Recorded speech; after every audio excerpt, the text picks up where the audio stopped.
Alors, nous sommes maintenant en mesure de donner une deuxième démonstration de la dualité de LP, qui va être basée sur le théorème de Riesz, qui, je vous le rappelle, dit que l'espace de Hilbert est son propre dual.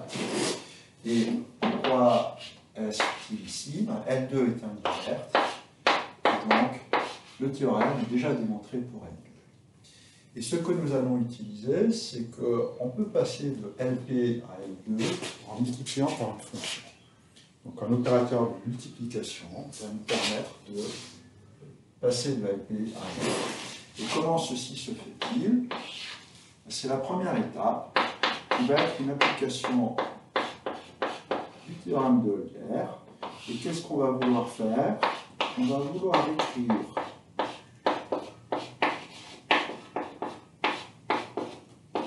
la norme LP, c'est donc FG dans les puissance P, et on va utiliser l'inégalité de Euler pour écrire ceci comme f de x à la puissance 2, l'intégrale de f de x à la puissance 2, demi. Et comment est-ce qu'on fait ça? On fait un Euler avec une puissance. Qu'est-ce qu'il faut pour passer de P à 2? Il faut élever à la puissance 2 sur P. Et 2 sur P est plus grand que 1. Et donc, on peut utiliser Euler et l'exposant dual, on va l'appeler S, existe. Et l'inégalité de Euler s'écrit alors, ça c'est élevé à la puissance 2 sur P, et donc ça c'est la puissance P sur 2, l'intégrale sur oméga de G de x à la puissance, alors quoi, P fois S, demi de x à la puissance 1 sur S. Et ceci, ça c'est la norme 2 à la puissance P, et ça c'est la norme PS à la puissance P. Et donc on va poser R égale PS, on pourrait se calculer son difficulté, mais on n'en a pas besoin pour l'instant, et qui nous dit que F G dans le P à la puissance P, j'élève le tout à la puissance 1 sur P, est plus petit que la norme de F2, norme de G, R, puisque PS. En d'autres termes, si je note TG, TG va envoyer L2 dans LP, l'application qui a F associe F fois G, va envoyer L2 dans LP si G appartient à F. Donc la deuxième étape va consister à construire une fonction G qui fonctionne toujours. Et pour ça, on va utiliser le fait que notre mesure est sigma finie, qui va nous permettre d'écrire oméga, l'espace mesuré qu'on considère comme somme de oméga n avec mu de oméga n fini. Et on peut rajouter une condition. On pourrait prendre des oméga n croissants, simplement en remplaçant chaque oméga n par la réunion des oméga m plus petit que n. Mais on va, en fait, ici, pas prendre cette option-là. On va partir d'une suite croissante et puis simplement garder ce qui est nouveau, c'est-à-dire oméga n en multiplié. En d'autres termes, on va obtenir quelque chose de disjoint.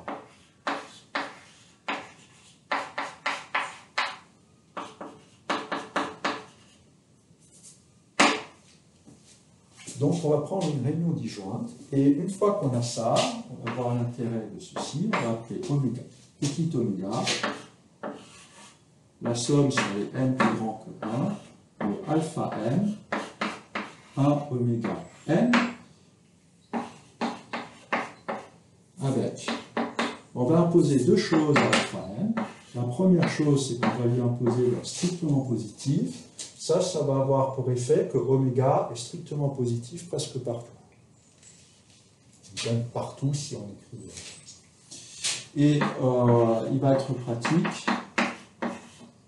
de prendre cette suite décroissante. Et la deuxième condition, on veut que cette fonction soit dans LR, donc on va calculer sa norme, qui est donc intégrale sur oméga. Les alpha n sont des réels positifs, donc il n'y a pas de module absolu. On élève simplement alpha n, 1 oméga n, n 1 à la puissance p, de mu x. Et maintenant, l'astuce consiste à remarquer que pour x donné, comme les ensembles ici sont disjoints, un x donné appartient à un seul oméga n. Et donc cette somme n'est en fait pas une somme, c'est réduit en un seul terme. À x donné, c'est un seul terme. Et donc la puissance p rentre. Ensuite, fini, puisque tout est positif, nous permet de sortir la somme.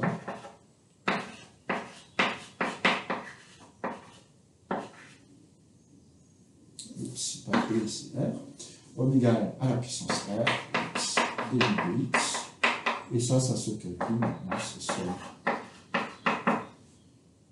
sur les n plus grand que 1, de alpha n à la puissance R, mu de oméga r, et nous demandons que ceci soit phi.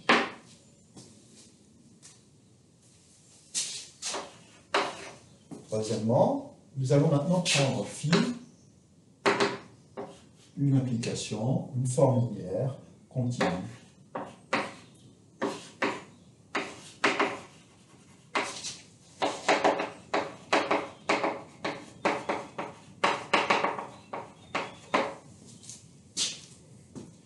Et qu'est-ce qui se passe? C'est que si je compose phi avec t oméga,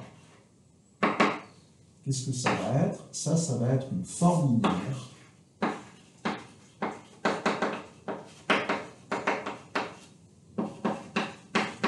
continue.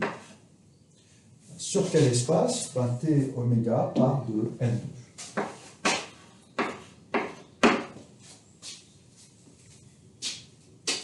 Et quel est le gain? Maintenant, le dual de L2, on le connaît, c'est L2'. Donc, il existe un grand G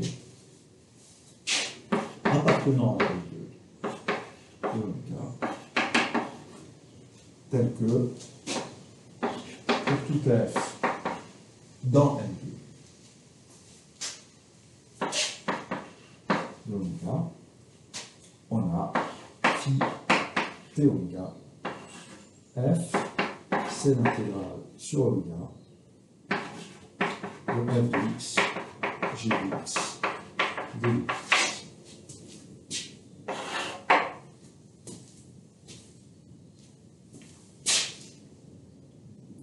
Alors quel est le problème? C'est qu'on voudrait remplacer t oméga, nous ce qu'on voudrait, c'est écrire que phi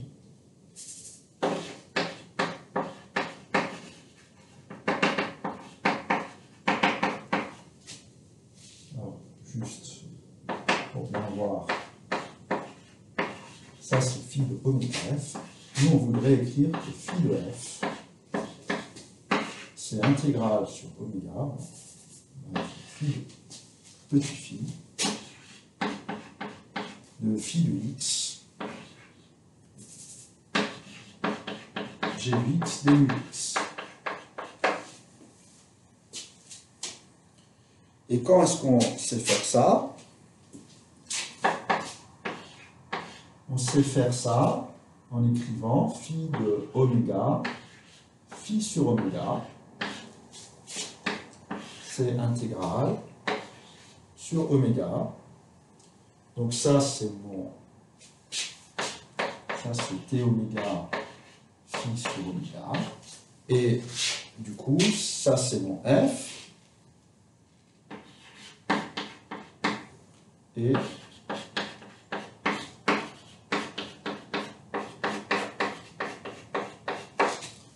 voilà ce qu'on a. voilà ce qu'on voudrait écrire. On oublie ça. Et donc, on voudrait que grand phi de phi, c'est l'intégrale sur oméga de phi de x, g de x sur oméga de x, d de x. Le problème, c'est que ceci n'est pas toujours vrai.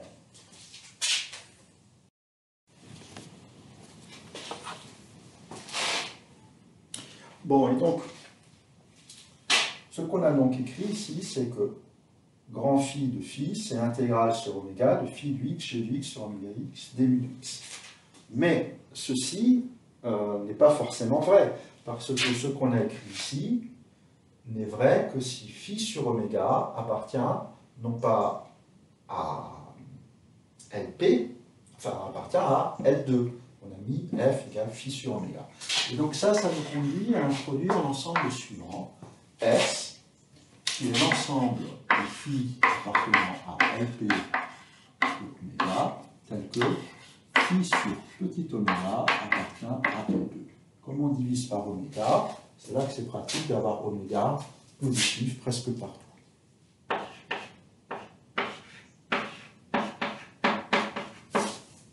Donc on peut diviser, il n'y a pas de problème particulier. Et ce qu'on vient de voir, c'est que si phi élément de f, on a phi de phi est égal à l'intégrale sur oméga de phi de x, g de x, d de x, où g, c'est grand G sur oméga. Et on n'aura pas complètement fini. Si on établit que ça, c'est vrai pour tout LP, il faudra encore montrer que ce petit g est bien dans LP'. Nous le ferons un peu plus tard. Alors, qu'est-ce que nous allons faire? Nous allons commencer par montrer que S est dense. Donc ça, c'est tout clair. S est en fait dense dans LP de oméga. Ainsi, si on montre que petit g est dans LP', ceci va être quelque chose de continu sur LP, puisque ça va être phi petit g, dont on a vu tout au début du cours sur la dualité que c'était continu. On aura phi de phi est égal à phi g de phi, pour tout g dans R, pour tout phi dans S, qui est dense. Donc ça va être très simple. Donc, première étape, montrons que ceci est dense. Alors, la première chose, c'est que nous allons appeler oméga tilde n, la réunion sur les n du petit de n, des oméga n. Cette fois-ci, ça c'est quelque chose de croissant, et qui va remplir oméga. Et nous allons appeler f grand N, la fonction f multipliée par la fonction caractéristique de oméga n multiplié par la fonction caractéristique de l'ensemble où f est plus petit que n. Alors qu'est-ce qui se passe? D'abord, on va avoir fn en valeur absolue est plus petit que f. C'est clair, parce qu'on tronque la fonction. Ça vaut 0 ou 1. Et la deuxième chose, c'est que f est... on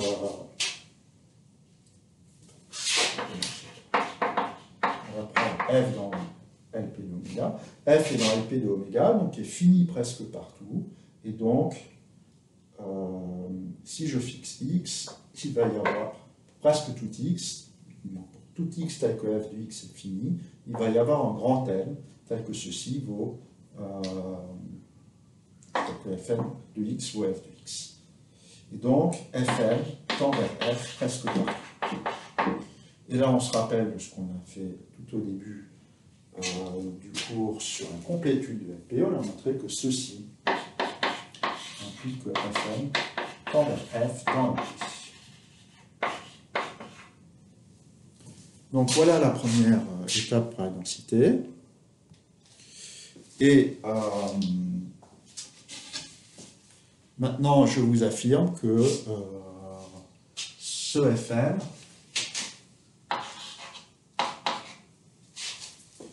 est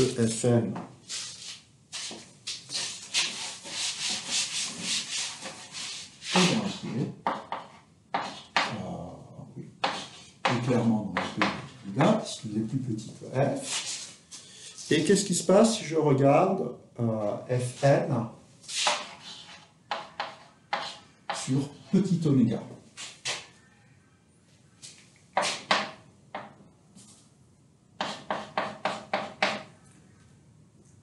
Et bien, cette chose-là, qu'est-ce qu'elle vaut? Elle vaut 0 si x appartient à oméga privé de oméga tilde n. Et puis sinon, si x appartient à oméga tilde m, donc il existe n plus petit que n, tel que x appartienne à oméga petit m, et à ce moment-là, fn de x vaut f de x en 1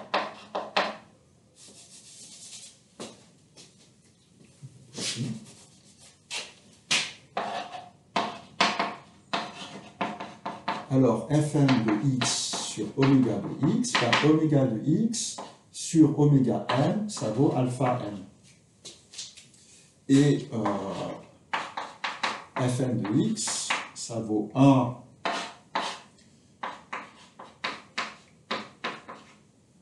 ça vaut f de x si f est plus petit que n, et puis 0. Donc on a ceci. Et maintenant, qu'est-ce qu'on va dire? On va utiliser nos propriétés, ceci. Ça, c'est plus petit que grand N, puisque si ça n'est pas, on a remplacé par 0. Et les alpha n, c'est ici qu'on utilise le fait que les alpha n ont été choisis décroissants. Donc le plus grand d'entre eux, c'est alpha grand N. Un peu plus pratique, c'est pas absolument nécessaire. Et donc, Fn sur oméga va être plus petit que n sur alpha n, 1 oméga tilde n, et lui, c'est une réunion finie d'ensemble de mesures finies, il est de mesures finies. En particulier, il est dans le.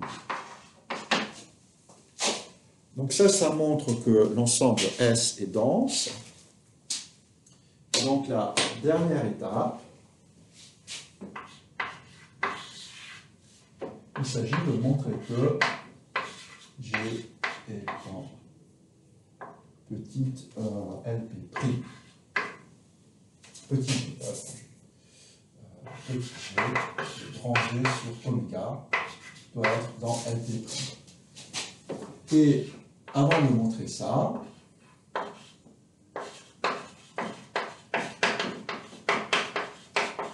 je vous affirme que si on a montré cela, on a fini. Pourquoi? Parce que à ce moment-là, on a phi de phi, qui est l'intégrale sur oméga de phi de x, g de x, d nu de x. Ça, c'est ce qu'on a noté phi g de phi. Et g dans LP prime, ça implique que phi g est continu sur LP, ce qui n'est jamais que l'égalité de l'autre. Et ceci est vrai pour quel phi? Pour tout phi dans S. S est dense.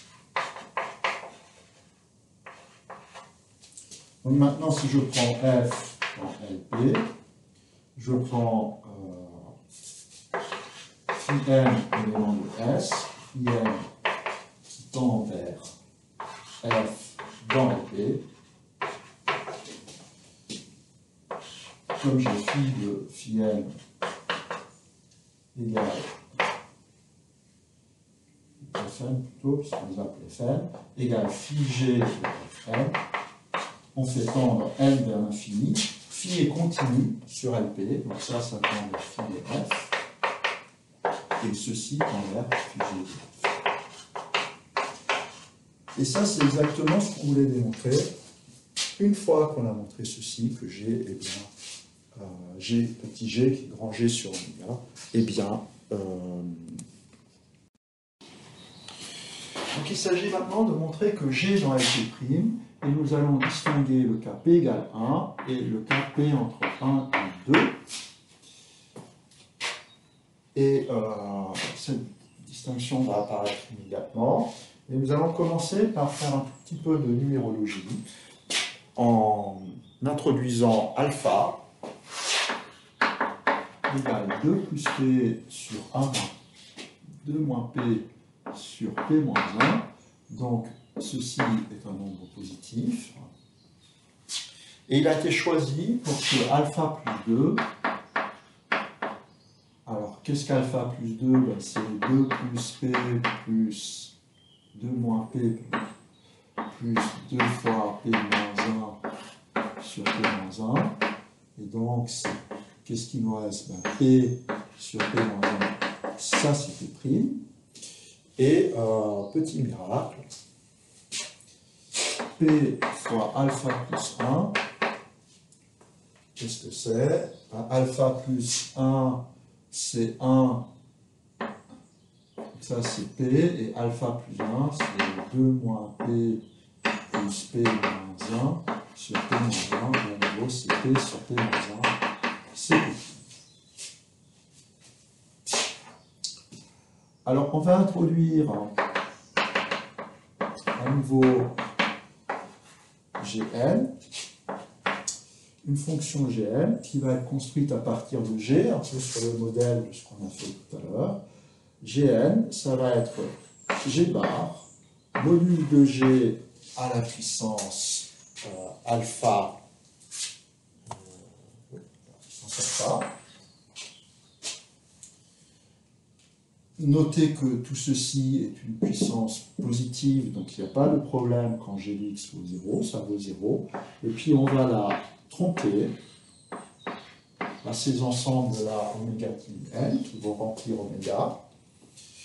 Et on va aussi la tromper de telle sorte à supprimer les valeurs de G trop grandes. Et ce qui va se passer, c'est que Gn, très clairement, est plus petit que n à la puissance alpha plus 1 oméga n, donc en particulier Gn appartient à LP, et en plus, Gn sur oméga est plus petit que n à la puissance alpha plus 1 oméga n sur oméga. Oui, ça appartient à LP parce que c'est borné sur un ensemble de mesures finies. Et maintenant, qu'est-ce qui se passe? On va réutiliser la chose qu'on a vue tout à l'heure, c'est que sur oméga n, comme on avait pris notre suite alpha n décroissante, ça c'est plus petit que, c'est plus grand plutôt, que alpha grand n. Et donc, on a une borne ici, 1 oméga n, et donc cette fonction ici est bornée sur un ensemble de mesures finies, donc c'est dans le 2. En d'autres termes, Gn appartient à notre ensemble S. Et puisque Gn appartient à S, la phi de Gn, c'est phi G de Gn, qu'on va calculer.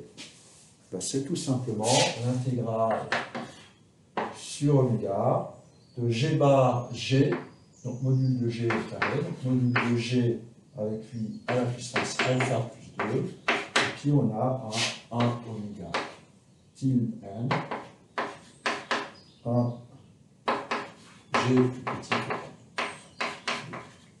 Donc on a ça d'une part. D'autre part,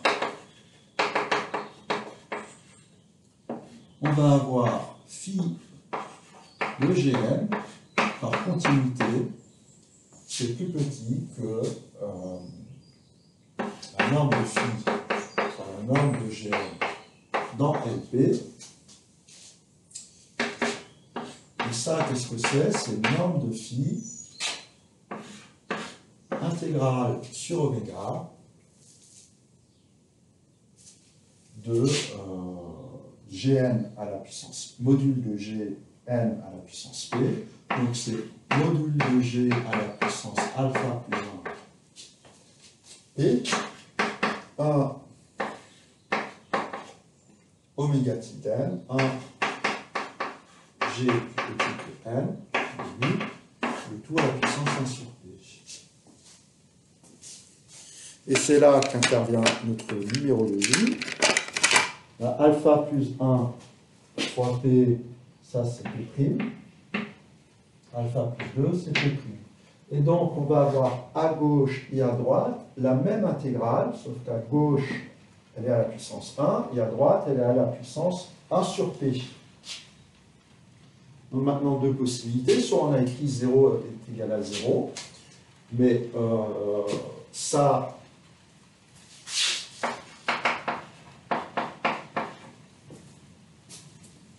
Si G est différent de 0, si G est égal à 0, il n'y a rien à faire, évidemment, dans la prime. Si G est différent de 0, il existe grand M, tel que Gn est différent de 0. Sinon, G serait nul presque partout. Donc, cette intégrale-là est positive.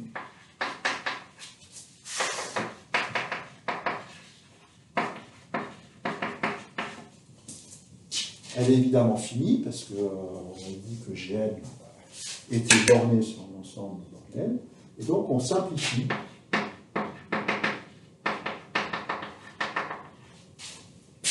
En comparant les deux, on simplifie, on obtient intégrale sur oméga de G à la puissance P', 1 oméga tilde n, 1 G petit que n de à la puissance 1 moins 1 sur P est plus petit que phi. Bon, et 1 moins 1 sur P, c'est 1 sur P'. Et maintenant, qu'est-ce qu'on a? Ici, on a quelque chose qui est positif, croissant, donc par convergence monotone, ceci, quand on fait tendre n vers l'infini,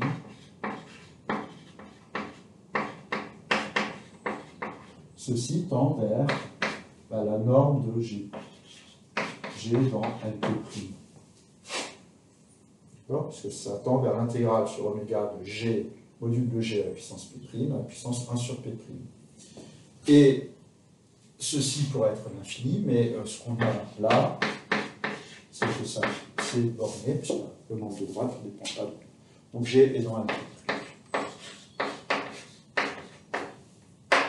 Bon, il nous reste à voir le Kp égale 1.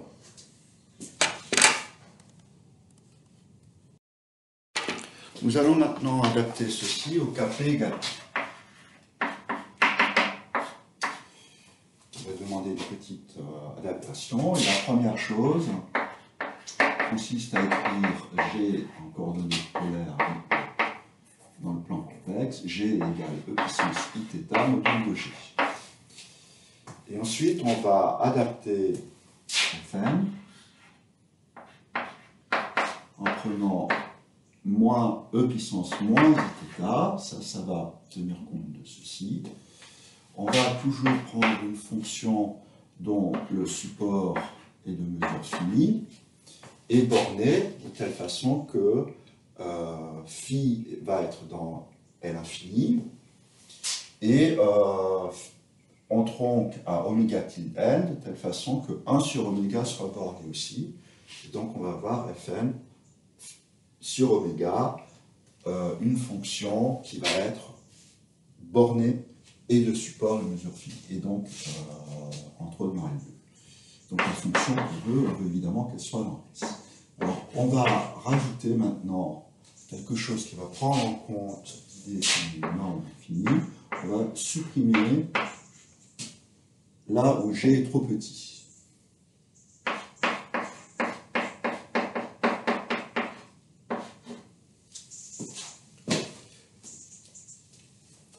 Et comme ceci est une fonction f, la première chose qu'on va avoir, c'est phi de fn,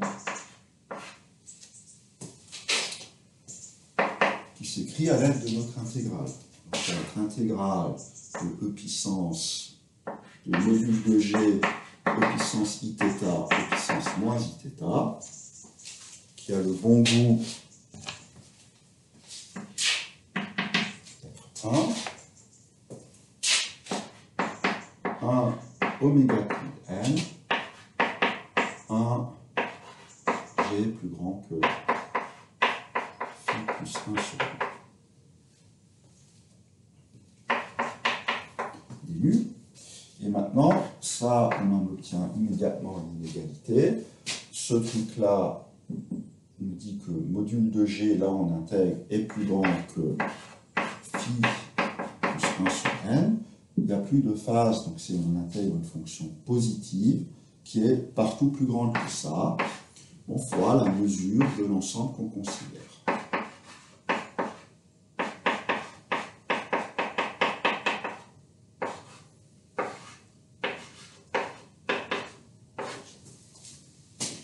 Donc ça, c'est une inégalité dans un sens, et dans l'autre sens, on a évidemment phi de fn est plus petit que la norme de phi. Phi est une forme linéaire continue sur L1, donc on va avoir ça, qui est donc plus petit que norme de phi, et que vaut l'intégrale de fn, fn est une fonction de module 1, ça part, et la norme 1, c'est simplement la mesure de ça.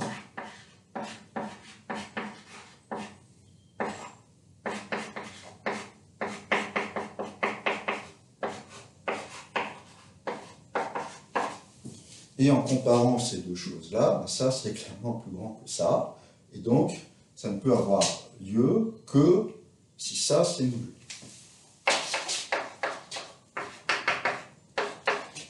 Donc la mesure de l'ensemble G plus grand que phi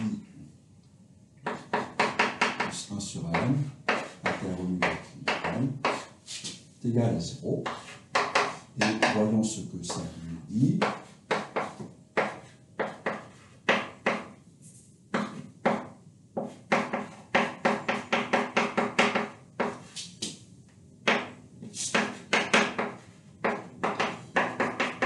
C'est simplement l'intégrale de la fonction caractéristique de cet ensemble par la fonction caractéristique de cet ensemble des mu, et maintenant par convergence monotone.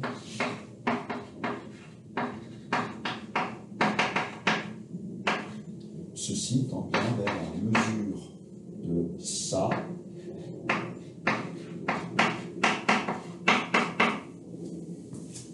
Quand vous faites tendre n vers l'infini, ces ensembles-là sont croissants, et ils tendent vers cet ensemble-là, et oméga tilde n tend vers oméga.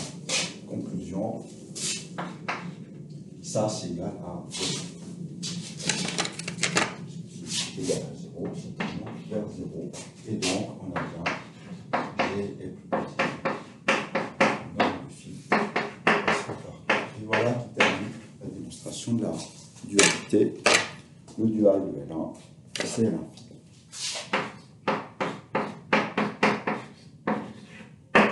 Attention,